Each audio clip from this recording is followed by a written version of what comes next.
Boa tarde, pessoal. Vamos aguardar o pessoal entrar. Estamos aqui mais uma tarde para falar sobre o nosso roteiro. Portugal com Algarve. Oi, Márcia. Vou aguardar o nosso convidado entrar para a gente ter uma conversa sobre o Douro, o Porto, Gaia e a região do Minho. Deixa eu convidar aqui o nosso convidado Alberto. Oi, Alberto.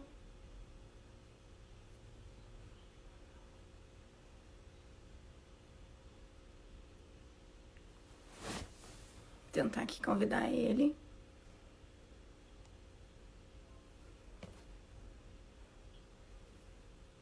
Não tô conseguindo.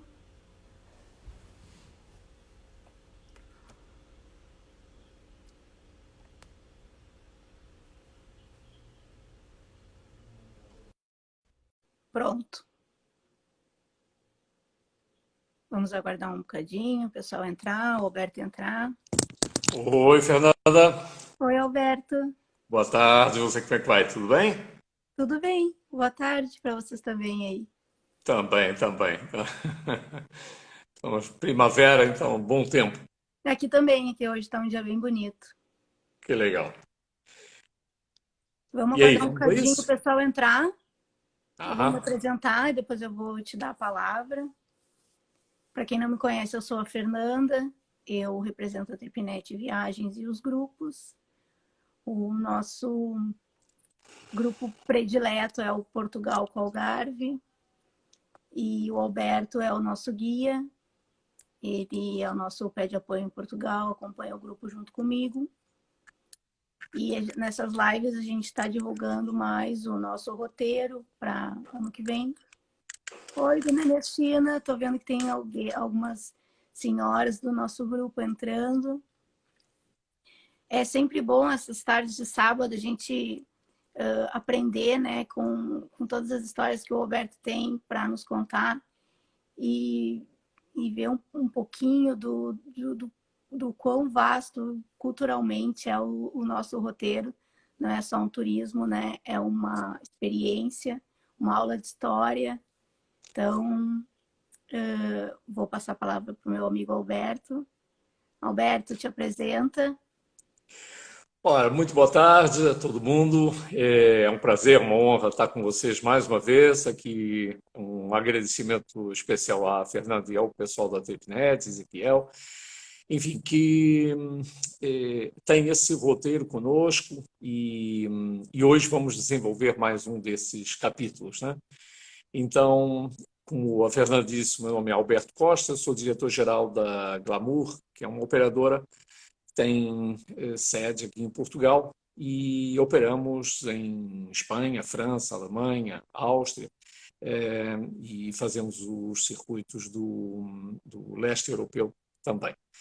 Então, hoje vamos falar de mais uma das regiões de Portugal.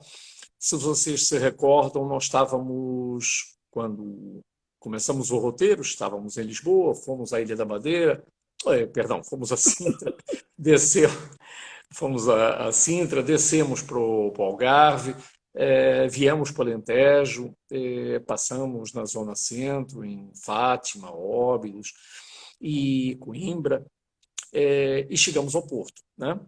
Então, hoje vamos falar da região do acima do Rio Douro, ou seja, da região norte, e a região do Alto Douro Vinheteiro.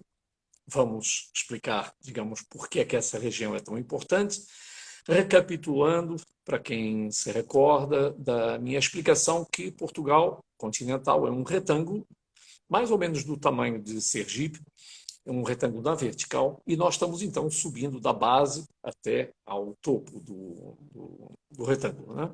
E estamos agora, digamos, nos 25% finais, né? Em No cima. finalzinho. Exatamente. Alberto, deixa eu te interromper um bocadinho que eu quero falar Claro. para das datas, tá? Eu quero primeiramente dizer se o pessoal tiver alguma dúvida ou alguma pergunta, que nos faça pergunta e depois, com o tempo, a gente vai respondendo, né, devagarinho. E eu queria dizer que o nosso grupo, o nosso próximo roteiro sai 12 de outubro. E 2021 a gente já tem um roteiro também em andamento, a gente já tem até alguns passageiros confirmados. No dia 25 de abril. Então, dia de 25 de abril até 13 de maio. Né? A gente finaliza ali no dia de Nossa Senhora de Fátima.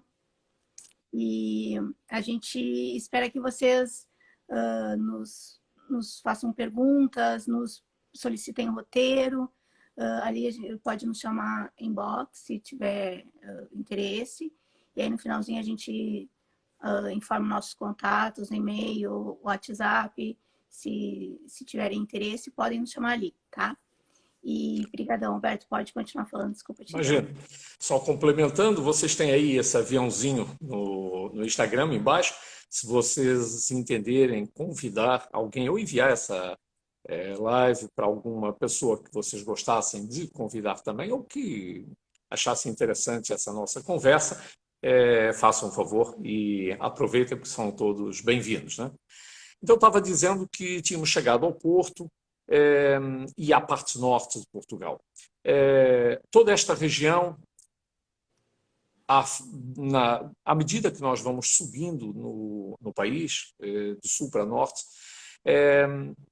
as cidades vão se aproximando, a densidade de culturas, de história, de paisagens vai mudando e vai se intensificando. Assim como os vinhos e a própria gastronomia. É interessante. Enquanto no Alentejo, como vocês se recordam, e no Sul, tínhamos grandes planícies com poucas cidades, distâncias entre as cidades muito grandes, no Norte exatamente o contrário.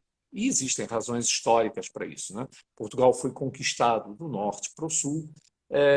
Os campos aqui no norte, eu digo aqui porque estou em Viana do Castelo, então uma cidade que fica um pouquinho ao norte do Porto e que vocês vão visitar também neste roteiro e que nós vamos abordar hoje também. Mas estava dizendo que a paisagem nesta região é muito diferente.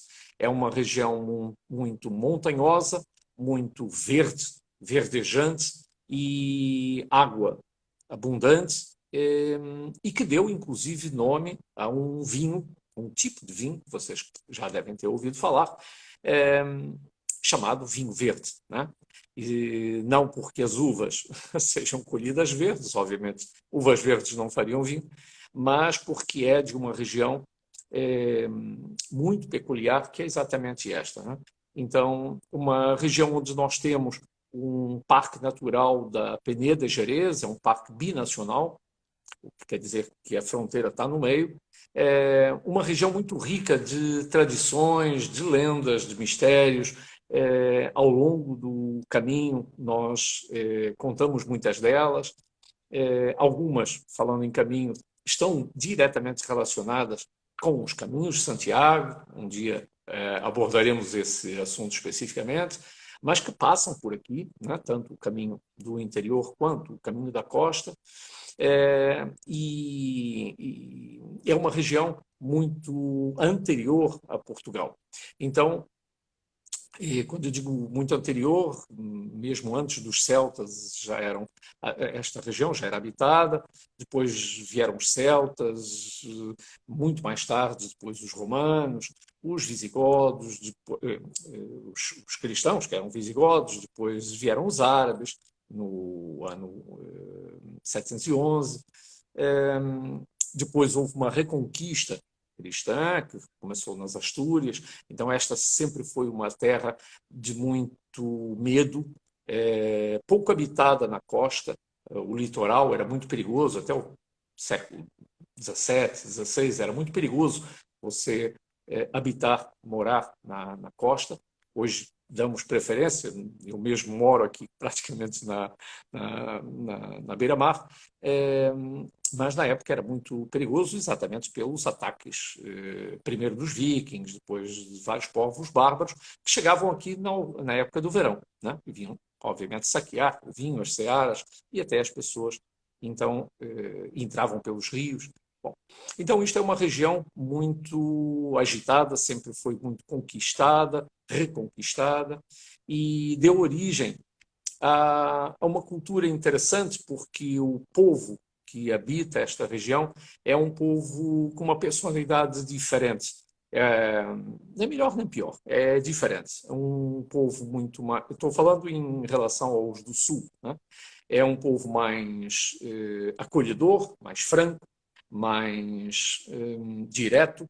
É, por outro lado, muito mais empreendedor. É aqui no norte que estão as principais indústrias, a inovação tecnológica, mesmo de indústrias tradicionais, como é o caso dos têxteis, dos móveis, enfim, tudo isso passou por uma revolução muito grande e a área de novas tecnologias, estão todas aqui em cima, a Universidade do Minho é muito conhecida nessa área de empreendedorismo, de startups,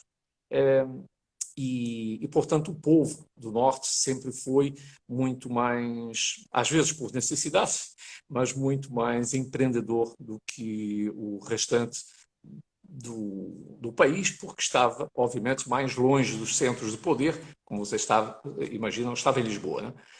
Esta região também é muito característica, e já vou abordar o Porto, exatamente pelo fato de ser uma zona de pescadores. Então, toda esta costa, desde Aveiro até a Corunha, lá em cima na Galiza, porque nessas tradições, obviamente, não reconhecem fronteiras, né? Então, tudo isto é uma região una, né? E a Galiza fica logo por cima do retângulo de Portugal. Então, aqui se come muito marisco, aqui se come muito peixe, é daqui que vem a tradição dos barcos bacalhoeiros, ou seja, da pesca do bacalhau. É daqui que vêm as grandes concentrações de fábricas de conserva, sardinha, atum, que vocês conhecem, cavalo, etc. Foi daqui que foi nos estaleiros aqui desta região, que nós vamos visitar alguns, que foram fabricados os principais barcos, naus, caravelas, que deram depois origem aos descobrimentos. Foi daqui também que nasceram os grandes navegadores, os grandes conquistadores, foram daqui, porque, claro, para lançar uma epopeia dos descobrimentos como Portugal fez, assim como Espanha, também, mesma coisa, né? Os da Galiza, precisavam, além de estaleiros, além de barcos, além do know-how para fazer tudo isso, precisavam de navegantes. Ninguém melhor do que os pescadores. Então, isso só para justificar que esta região foi sempre muito importante para Portugal, primeiro porque a Reconquista começou aqui, o primeiro rei de Portugal, Dom Afonso Henriques, nasceu em Guimarães, por isso quando a gente visita, tem lá nas muralhas da cidade, numa das torres da cidade, é um dos pontos mais fotografados, para além do castelo, é a muralha onde tem uma inscrição: aqui nasceu Portugal, né? Vamos visitar depois também aqui em cima uma outra cidadezinha muito perto aqui de Viana do Castelo, perto aqui até da minha casa, chamado Arcos de Valdevez, onde tem também um letreiro dizendo: foi aqui que Portugal se fez, Arcos de Valdevez, foi aqui que Portugal se fez, por causa de uma batalha famosa, enfim, com o primo dele, com o espanhol. E, enfim, é uma região muito rica. Os vales são muito verdejantes e férteis. Já falei do vinho verde. O vinho verde, para quem conhece menos, e nós vamos provar vários vinhos desses, existe vinho verde branco e tinto, é lógico, como todos os vinhos. E dentro de cada uma dessas qualidades existem vários tipos de casta, né? Então, algumas delas muito famosas, como o caso do Alvarinho, do Trajadura, do Loureiro, e são típicas desta região. Se você pegar essa parreira daqui e colocar no sul, não vai ter a mesma coisa. Bom, falando um pouco do Porto, que foi onde nós paramos outro dia, o Porto e o Rio Douro foram a fronteira de Portugal com o mundo muçulmano durante muito tempo, né? Então, ali também surgiram muitas lendas que a gente se conta quando fazemos o passeio de barco, quando damos a volta à cidade, a cidade de Matosinhos, que praticamente está integrada agora dentro da cidade. Contamos a lenda que está ligada com Santiago, né? Da Barca da Pedra. Santiago parou ali no dia do casamento do, do, do rei, do imperador, do comandante romano, e que estava casando na praia quando Santiago passa, já morto, né? A caminho de Compostela. E, enfim, contamos essas lendas todas para justificar porque é que vocês vão ver alguns monumentos, algumas vieiras, até na fachada da prefeitura de Matosinhos, o porquê do nome de Matosinhos, que vinha exatamente dele estar matizado com as vieiras, porque logo que o cavaleiro, o comandante romano, volta do encontro de cavalo, ele foi a cavalo, fez uma corrida, né? E entrou pelo mar dentro com os convidados do casamento. E todos afogaram e ele foi o único que chegou lá. Então, quando ele afunda, são as vieiras que o trazem para cima, graças exatamente a esse milagre de Santiago de Compostela. E que deu origem, obviamente, então, à cidade, ao nome da cidade.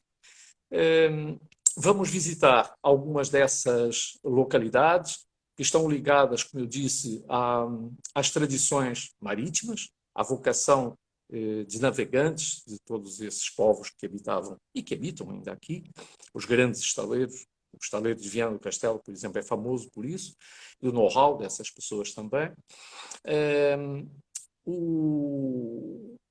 Vamos abordar uma tradição, e eu já vi os brincos da Fernanda, por isso é que estou me lembrando. Os brincos parecem exatamente de filigrana, que é característica desta região, uma região de muitos ourives, de muitas pessoas ligadas exatamente à arte de trabalhar a filigrana. Filigrana vem de uma composição de dois nomes, filis, de fio, e grano, de grão, né, de bolinha. Então é a arte de fazer peças de prata ou de ouro, mas muito grandes usando pouco ouro, né? Então, e você vai dizer, escuta, mas tem minas de ouro aí? Diz, não. O que é que acontecia? Porque é que existem até hoje. Vocês vão visitar ruas que têm quase porta sim, porta também, são oivizarias. Mas Porque é era no uma zona Porto ou em Viana do Castelo? Porque eu em me lembro que a toda gente esta, visitou nos dois lugares. No em Palácio toda da esta região. Bolsa. Tem na Bolsa, aliás, tem no Porto, tem em Vila do Conde, na Póvoa de Varzim, tem em Esposende, Viana do Castelo, Caminha, Não tem um toda lugar essa... de origem. É o Não, norte todo.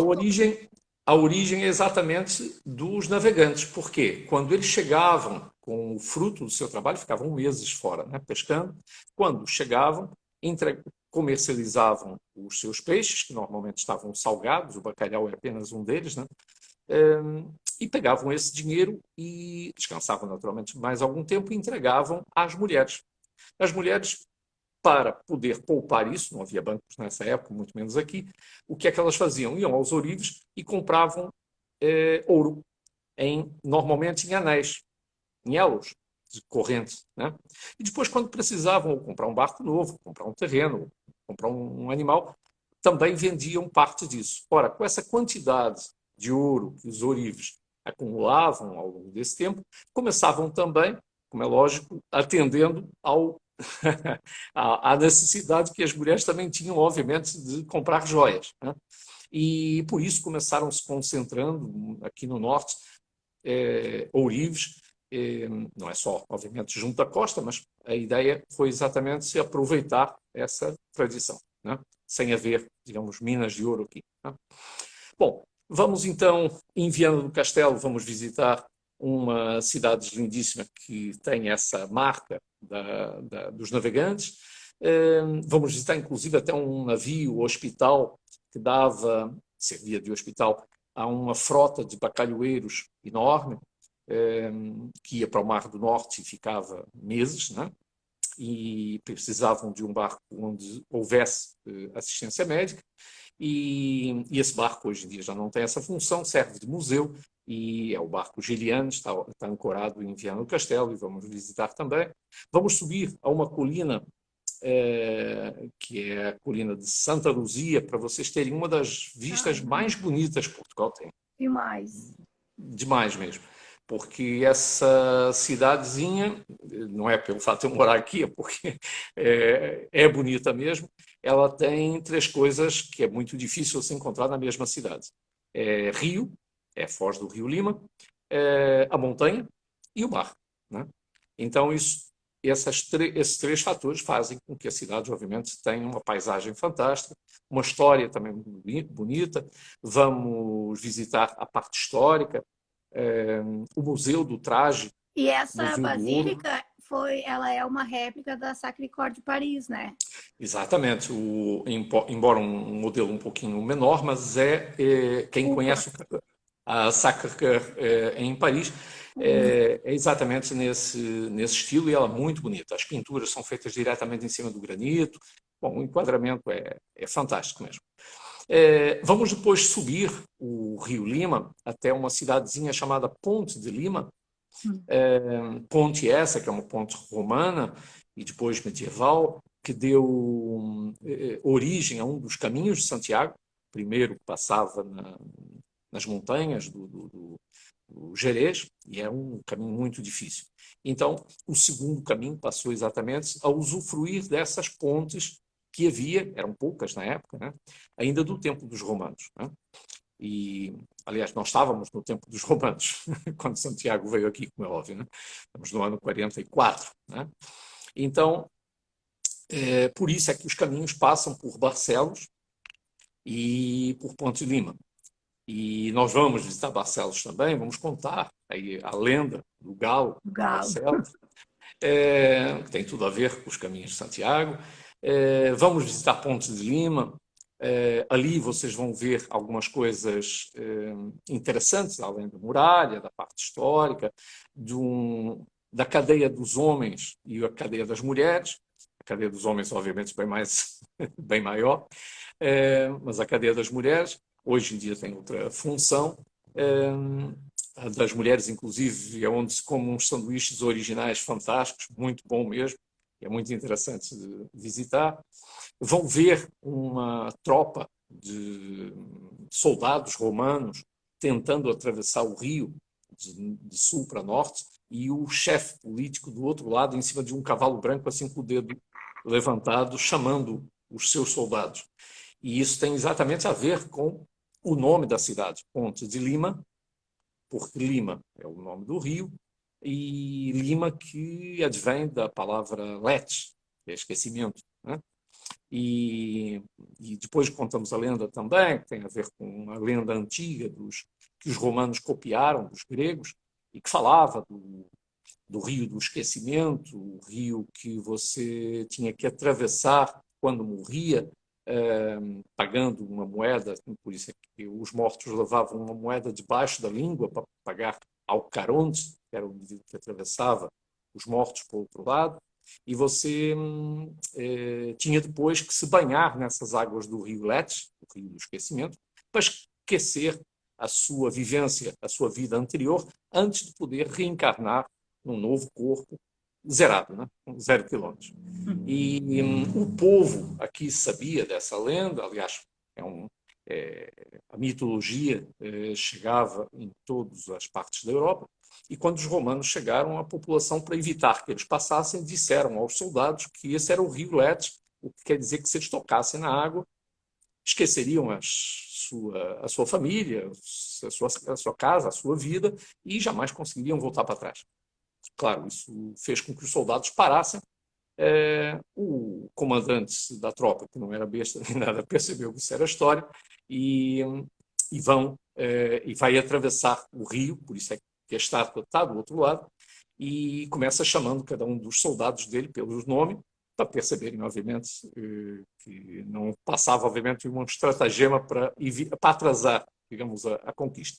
Bom, e os romanos conquistaram o resto da Península Ibérica e passaram, inclusive, até dos Pirineus, só pararam depois lá em Poitiers, Alberto, em França. Em algum momento do roteiro a gente passa por Póvoa de Varzim. Nós vamos passar bem do lado e não tem problema nenhum de nós entrarmos, porque Póvoa de Varzim é uma das cidades, tal como Vila do Conde, que está logo depois do Porto. Então, Porto, Vila do Conde, Póvoa de Varzim, Esposende e Viana do Castelo é a sequência, digamos, da costa, né? Depois temos Âncora, Caminha, Vila Nova de Cerveira. Sim, aí a gente também passa. E vamos passar exatamente nessa corda, né? Então, Barcelos já fica um pouquinho mais dentro, mas vamos visitar também. Eu estou dando uma olhadinha no tempo para não extrapolar hoje. Tudo bem.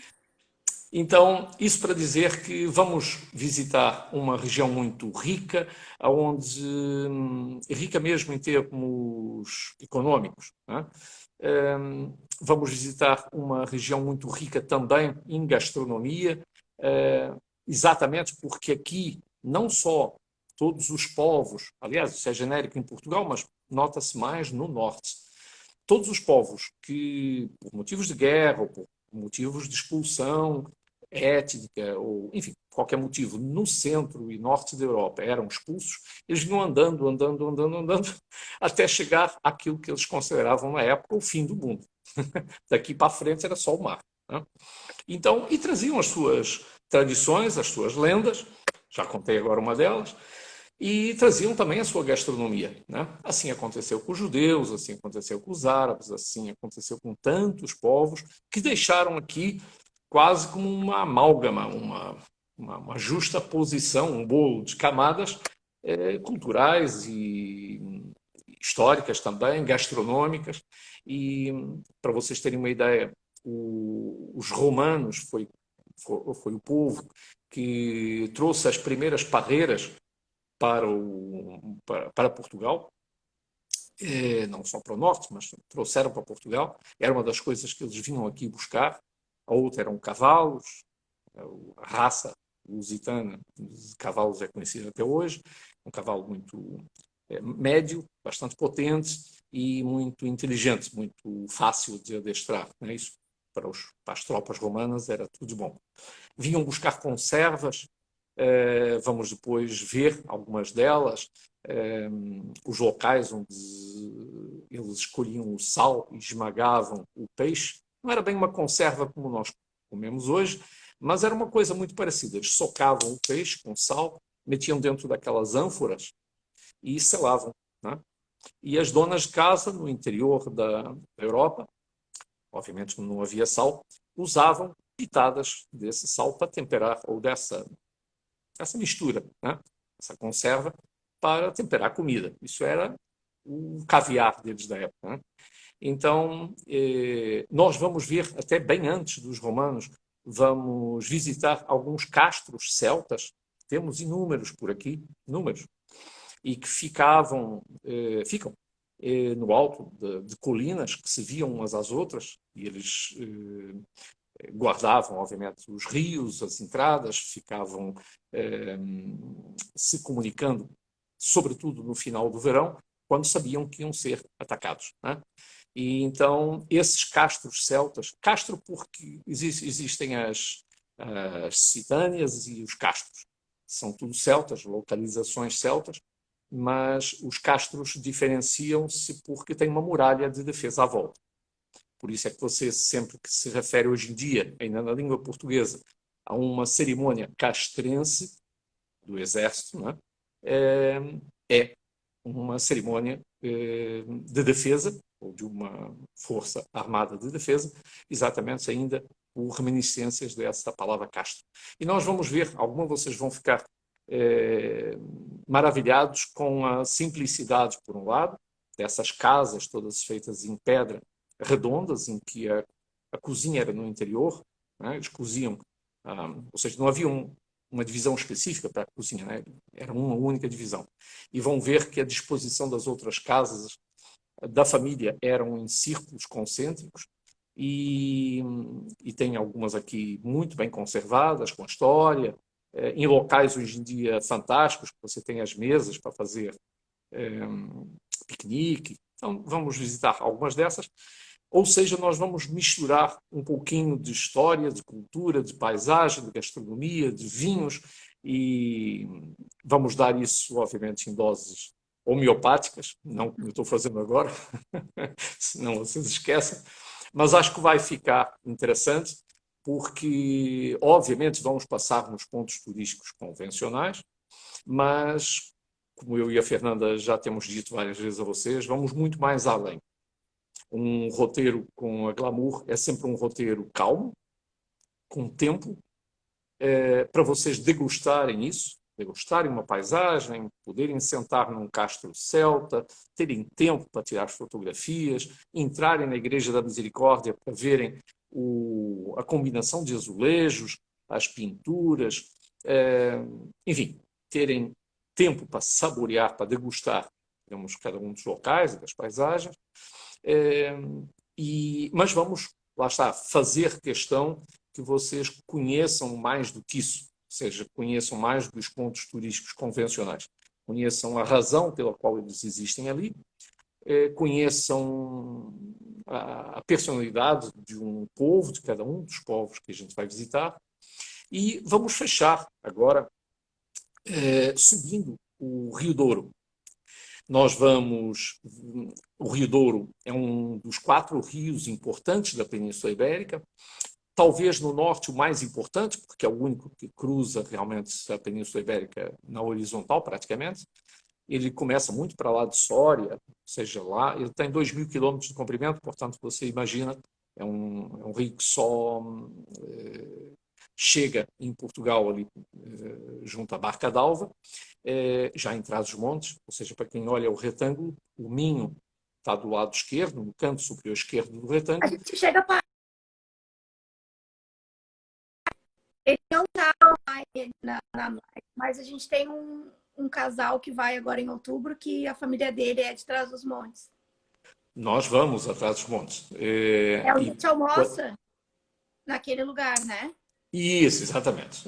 Eu não vou revelar as surpresas, porque nós tínhamos combinado que todos os dias a gente tem uma surpresazinha Mas tem muita surpresa. São um dia incrível do roteiro.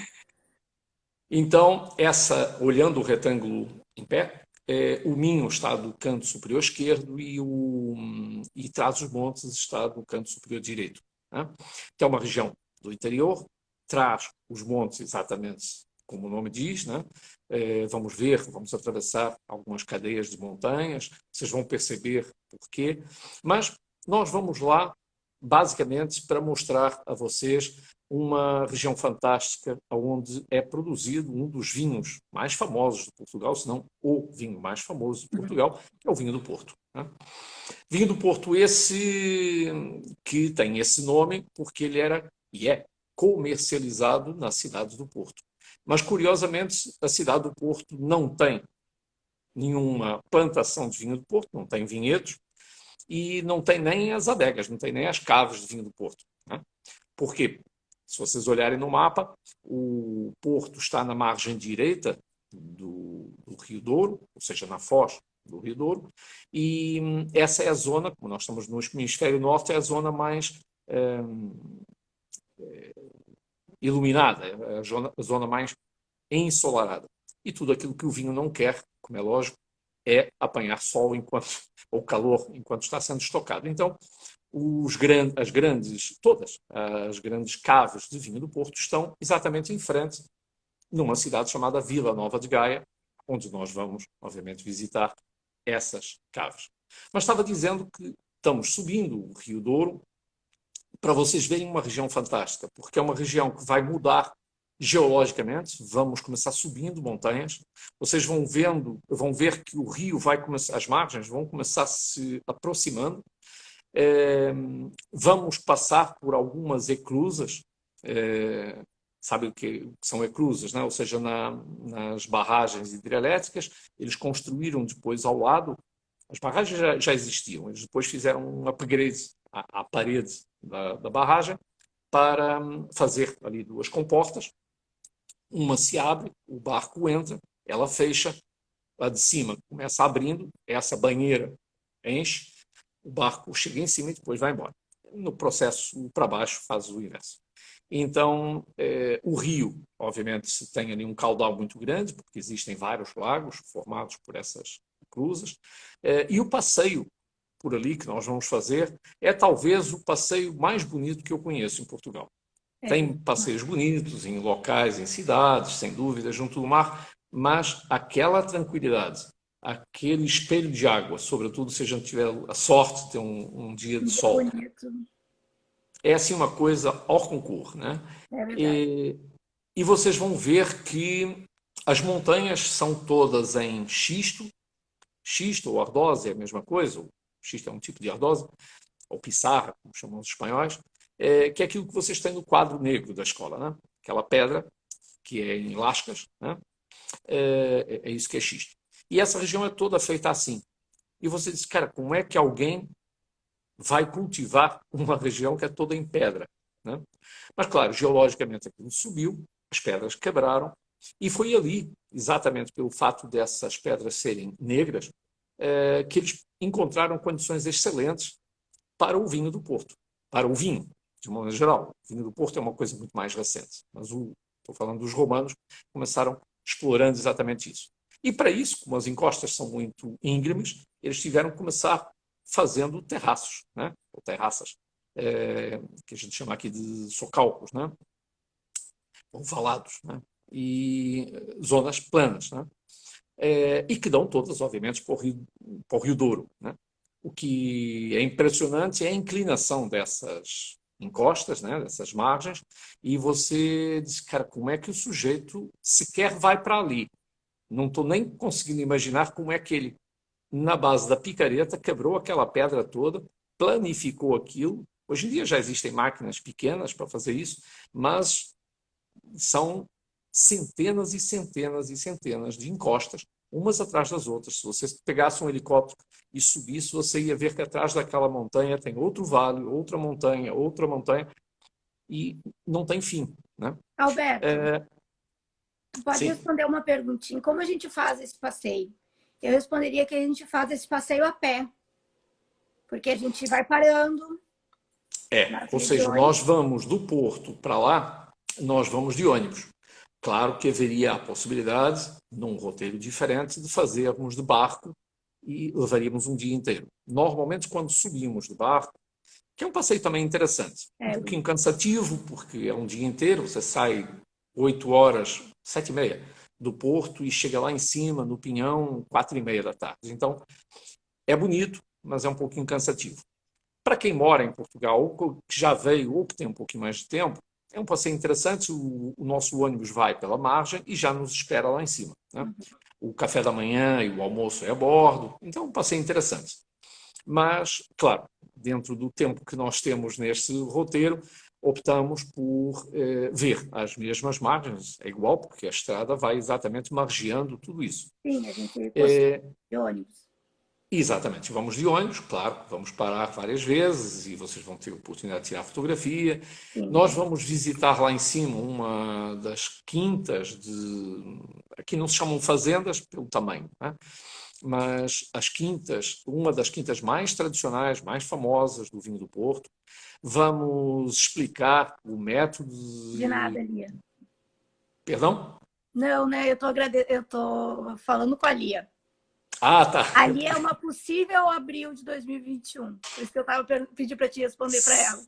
Será um prazer. E tenho certeza que não vai se É, decepcionar. eu também. Mas estava dizendo, vamos conhecer o método de fabricação do vinho do Porto. Vocês vão ver que da mesma uva, do mesmo cacho, você faz vinho normal de mesa, que você toma para acompanhar uma refeição, toma um copo inteiro, e você faz vinho do Porto, que você tem que tomar em cálice, pouca quantidade, porque se tomasse a mesma, cairia para o lado, não ia ver mais nada nesse dia. Né? Então nós Verdade, forte. Para quem não vamos está explicar. acostumado, né? O teor alcoólico de um vinho do Porto é surreal, né? É, A, o vinho do Porto, quando você ouve falar do vinho do Porto, o que é que lhe vem na mente?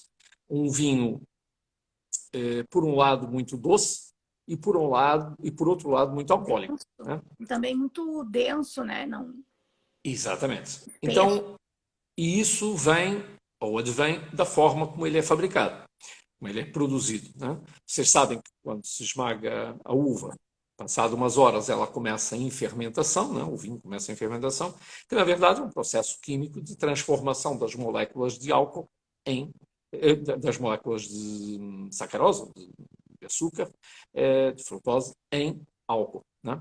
Então, e esse processo é feito por umas leveduras e a temperatura dessa reação química aumenta, sobe a temperatura do mosto, né? Isso é como é feito o vinho em qualquer lugar do planeta. O que é que diferencia o vinho do Porto? É que no meio desse processo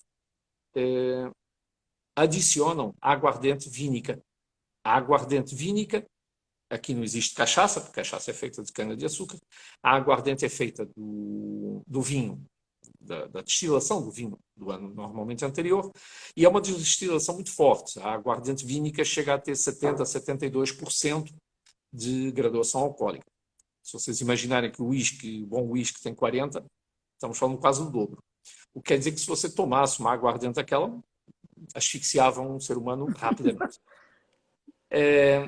E quando você adiciona isso no meio do processo de fermentação, você mata todas aquelas leveduras que estavam fazendo exatamente essa transformação das moléculas de sacarose em álcool. E ao interromper, você obtém duas consequências. Um produto que, por um lado, é muito doce, porque você não deixou que o açúcar se transformasse todo em álcool. E, por outro lado, muito alcoólico, parte dele foi transformado e o outro você adicionou. E você adiciona uma quantidade que está estipulada por lei de 20%. Então, quando você olha para uma garrafa, 20% daquilo é aguardente e é 70%. Né? Então, é muito doce. Quem se deixar encantar pela doçura paga um preço normalmente caro pelos vários casos. Mas, enfim, vamos visitar isso. Em outubro, muito provavelmente, dependendo um pouquinho se o clima atrasa ou se o clima antecipa, mas da vez passada, em outubro, nós levamos 3 grupos para ver, curiosamente, estava em plena época da vindima, da apanha da uva, né, e do processamento. Então é muito interessante você sentir o cheiro e perceber em loco como é que as coisas se passam, ver chegar todo aquele movimento, você fica maravilhado como é que a mão humana consegue não só fazer a preparação do terreno, cultivar isso, mas depois colher essas uvas e trazer para baixo, porque não entra trator. Aquilo é de tal maneira estreito que não tem máquina. Subir todos aqueles quilômetros com saca de vinho de uva nas costas. Eles têm uns cestos e tal. Agora já existem umas máquinas muito pequenininhas para ajudar, mas estamos falando de mesmo centenas e assim, centenas de hectares. Não é? É um super trabalho. Complicado. Então, vocês vão ver tudo isso. Em outubro, inclusive, começa, claro, o outono, e vocês vão ver as folhas mudando de cor. Então, para além da parte da uva em si, é uma paisagem que fica magnífica, né? Porque, como qualquer vinhedo, muda de cor nessa época. Vamos até ao cais do peso da régua. Eram locais onde eles embarcavam os tonéis, as barricas de vinho, em barcos chamados rabelos. Hoje em dia não ocorre mais isso, vem tudo por caminhões e pela autoestrada. Mas nós vamos ver esses barcos rabelos. Rabelo porque tem um rabo, tem uma espécie de um leme muito comprido atrás, um rabo, e ainda um barco fenício. Os fenícios já vinham aqui muito antes dos romanos, e entravam por todos esses rios, o Rio Douro era um deles, vinham buscar vários minerais, etc., vários metais, e traziam esses seus barcos. Isso depois morreu, essa tradição, inventaram o tal leme, o leme que vocês conhecem hoje, que está debaixo d'água, antigamente não existia. Havia o tal remo, né? Então você tinha o barco, sei lá, assim, e o remo para trás. Né? O leme, não era um remo, era um leme. E pelo fato disto ser uma zona muito interior, isto morreu por aqui. Então continuaram a tradição durante séculos, fazendo barcos conforme os seus antepassados faziam, e esses barcos chegaram então até aos nossos dias. Vai ser muito interessante vermos depois os barcos lá embaixo no Porto e vamos descer no final da tarde em direção ao Porto. Então, eu penso que não sei como é que nós estamos de tempo, mas eu A penso gente que tem essa, 18 minutos. temos 18 minutos. Poxa, estou me superando. Tu viu? Eu te Normalmente eu falei que estouro. nas últimas lives a gente já está conseguindo ficar em 1 hora. Exatamente. Exatamente. É, mas, enfim, aproveitando esses minutos, nós vamos descer então para o Porto. É, o Porto tem Onde a gente uma. sempre pernoiteia, né, Alberto? A gente vai, Sim, faz os passeios sim, e claro, volta para o Porto. claro, Ou a gente claro. vai, faz os passeios e pernoiteia em Viana do Castelo, né? Dependendo de onde a gente vai. Isso, exatamente. Nós temos, eu estou resumindo isso tudo que eu falei hoje, eu falei até agora, obviamente não se passa no mesmo dia, né? São vários dias. Nós Sim. vamos ficar em alguns locais fantásticos, fantásticos. Entre o Uma Porto e Viana cidade. do Castelo são 7 dias. Então, praticamente, a gente faz em uma semana toda essa parte norte. E mesmo assim, né? Exatamente. Nós vamos conhecer Braga, eu, aproveitando aqui esses minutozinhos, vamos falar de Braga, uma cidade muito, muito importante para toda essa região, fica aqui muito perto Onde a da gente minha também tem casa, uma pernoite. onde temos um pernoite, Essa para o exatamente. povo assim ter uma ideia que a gente não fica, não, porque senão parece que é muito cansativo, né? Não, Então a não, de gente forma nenhuma. vai, volta, pernoiteia na cidade de origem. Claro, claro. E vamos ter tempo para conhecer a cidade. Braga é muito importante nesta região e talvez uma das cidades mais importantes na história de Portugal, porque ela, quando o Império Romano chegou aqui, eles tinham um método que usavam em todo o Império, que era redividir o território. E seria mais ou menos o que seria no Brasil formar um Estado, né? Formar um Estado. E fundar uma capital.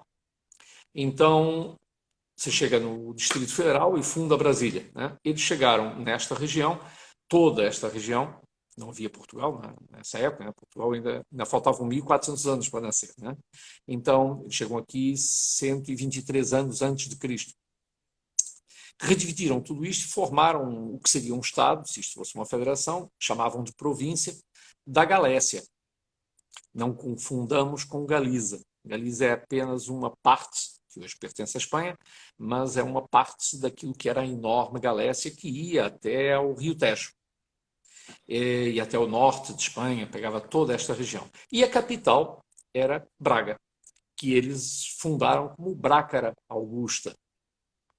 Augusta por homenagem ao César, é fácil perceber, e Brácara porque os povos que moravam, que habitavam esta região, eram os brácaros.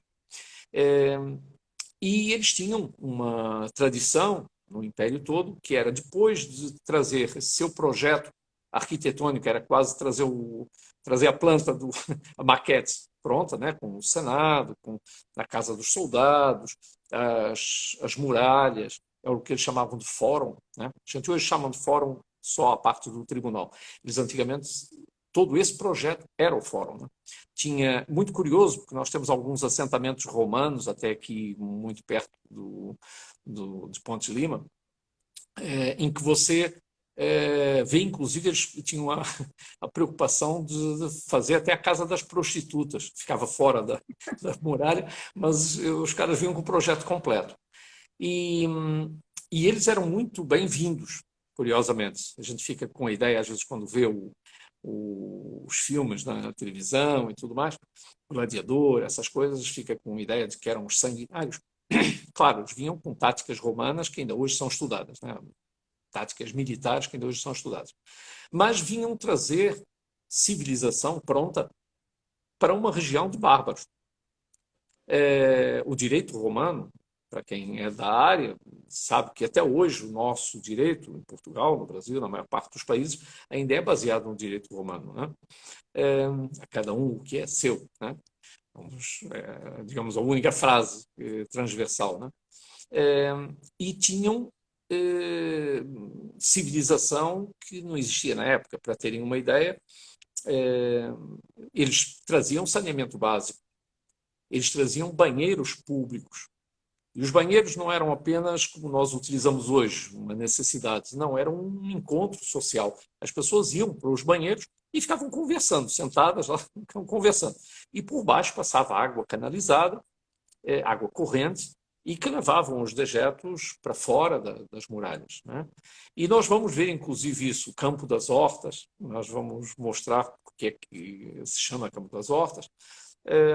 Então, eles traziam o direito, as leis, e respeitavam, inclusive, a religião que cada um seguia. Tinham lá o seu panteão, mas não obrigavam os povos. Por isso é que eles eram benquistos, né? Tal como os árabes, eles não obrigavam você a mudar de religião. Desde que você pagasse lá o tributo ao César, estava tudo bem. Então, nós vamos ver essa cidade de Braga, que foi importante nessa época. Existe uma estrada, por isso é que vocês utilizam, todos nós utilizamos uma expressão, todos os caminhos vão dar a Roma, né? Os caminhos vão dar a Roma. Vem dessa tática que eles tinham de fazer estradas romanas até Roma, né? Eu recebi aqui um aviso, não sei se estamos extrapolando o tempo. Você me controla? Não. Não. Então, estava dizendo que todas essas... 10 minutos. 10 minutos. Então, vamos visitar Braga olhando para a cidade dessa forma. Agora, no verão, inclusive, tem os bracarenses, que é como se chamam os habitantes de Braga, eles têm autêntico orgulho do seu passado romano. Há, inclusive, uma comemoração, uma semana em que se comemora a chegada da tropa do Império Romano, em que as professoras levam, não só vão vestidas à maneira romana, mas levam as crianças vestidas também com a toga, com a coroa de louros, cintadas, tem as festas no centro da cidade. Você pode casar com o amor da sua vida em Braga, segundo o rito romano, recebe da mão do prefeito, porque ele e a mulher incorporam os governadores, ficam lá deitados, comendo uva, exatamente como nos filmes, né? E depois assinam a sua declaração de casamento, né? A sua certidão de casamento. Então você pode, inclusive, se inscrever, pode trazer o seu amado ou a sua amada e vir casar em Portugal, em Braga, segundo o rito romano. É uma cidade que, na época da Páscoa, tem uma procissão que rivaliza com Sevilha. Vocês já devem ter ouvido falar das procissões do Senhor dos Passos, ou seja, da morte de Cristo.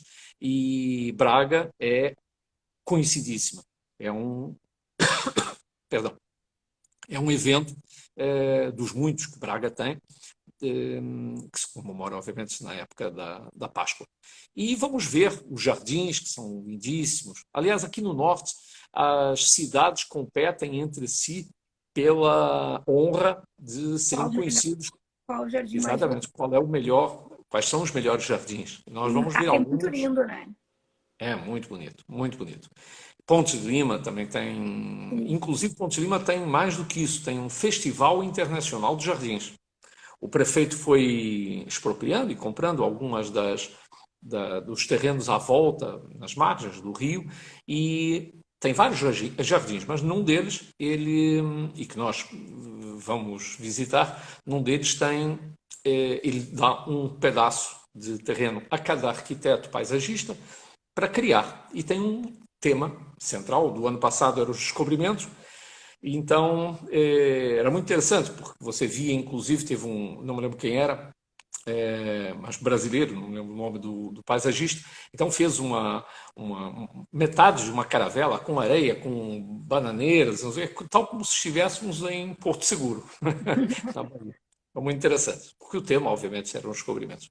Então, vamos ver, digamos, essa região, que talvez por metro quadrado seja a região que eu conheço, e olha que eu já andei por muito lugar, onde você vê mais coisas diferentes, vê tradições muito arraigadas, talvez a região mais genuína de Portugal. Todos conhecem, com certeza, a dança do Vira, né? É desta região. O ano passado, lembra que a gente teve É o Festival Minhoto, né? o Arraial Minhoto, né? Arraial Minhoto. Isso. E o pessoal acabou se entusiasmando tanto que foram descobrir até o motorista do ônibus para dançar com elas, né? Então... Maribel, depois a gente posta no Facebook a live completa. Você pode ver lá.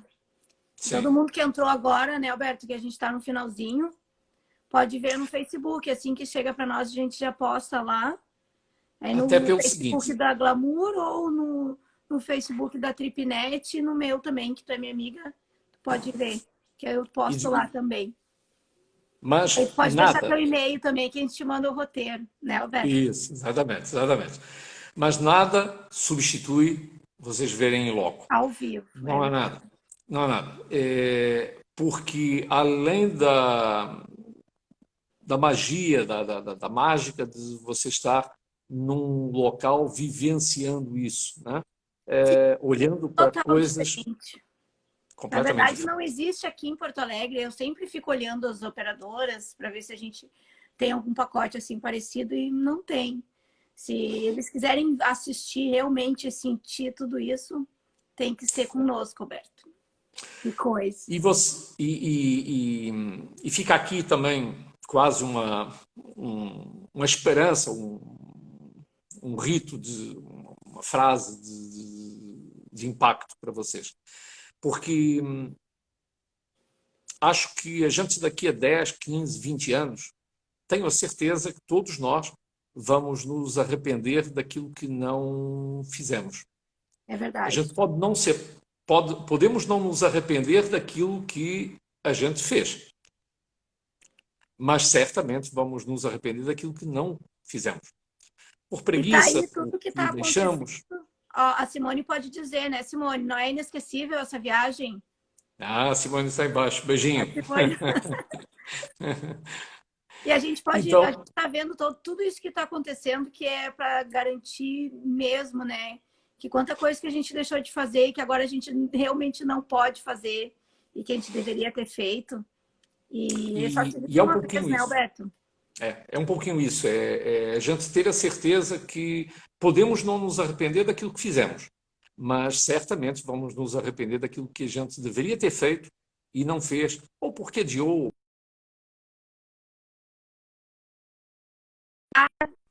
Ou porque teve outra oportunidade, ou porque quis ir no mais barato, que não tinha metade disso tudo. Exatamente. Então, olha, a Simone está aí dando um elogio, obrigado. Obrigada, Simone. Vamos, Simone! É isso, vamos embora, vamos embora. É curioso porque Portugal é um país, como eu disse, muito pequeno, comparado com o Brasil, naturalmente, mas é incrível se você vier 4, 5 vezes a Portugal, nós mostramos 4, 5 Portugais totalmente diferentes, com Toda vez que a experiências gente passa diferentes. nesse roteiro, por ser num mês, num período diferente, Sim, diferente, né? Agora, basta de isso. abril é diferente do de outubro, que é diferente do junho. E é sempre uma experiência nova, mas todas são inesquecíveis, isso a gente garante. Maneira que, como eu dizia outro dia, quando acontecer alguma coisa de ruim na sua vida, viaje para esquecer. Quando acontecer alguma coisa de boa na sua vida, você viaje para comemorar. E se não acontecer nada, você viaje para ver se acontece alguma coisa. É isso aí, Roberto, boa. Entendeu? A gente também tem esse tema. É um pouquinho isso. Obrigado pela atenção. Eu que A agradeço. Fernanda fica aí à disposição. Sábado. Próximo sábado a gente continua, né? Finaliza o canal. Finaliza não, a gente ainda vai ter umas 2 lives, porque o norte é muito grande e a gente tem muito que falar. E ainda temos que chegar em Aveiro. Ainda faltam os fios de ovos, ainda falta o doce de ovos, então ainda falta muita coisa. Eu já comecei o regime, já que eu vou daqui a 4 meses, né? Para comer todos esses doces, beber todos esses vinhos. tal como eu estava falando outro dia, eu não aceito nem telefonemas de dietista, nutricionista, personal trainer. Esses caras são do mal. Esses caras têm vivas ligações demoníacas. Porque eu já vi aquela tábua dos mandamentos, Fernanda, não tem nenhuma, só tem 10 mandamentos. Não tem nenhum dizendo não poderás morrer gordo. Não tem. Então, se o cara não proibir, se ele não proibir, imagina quem somos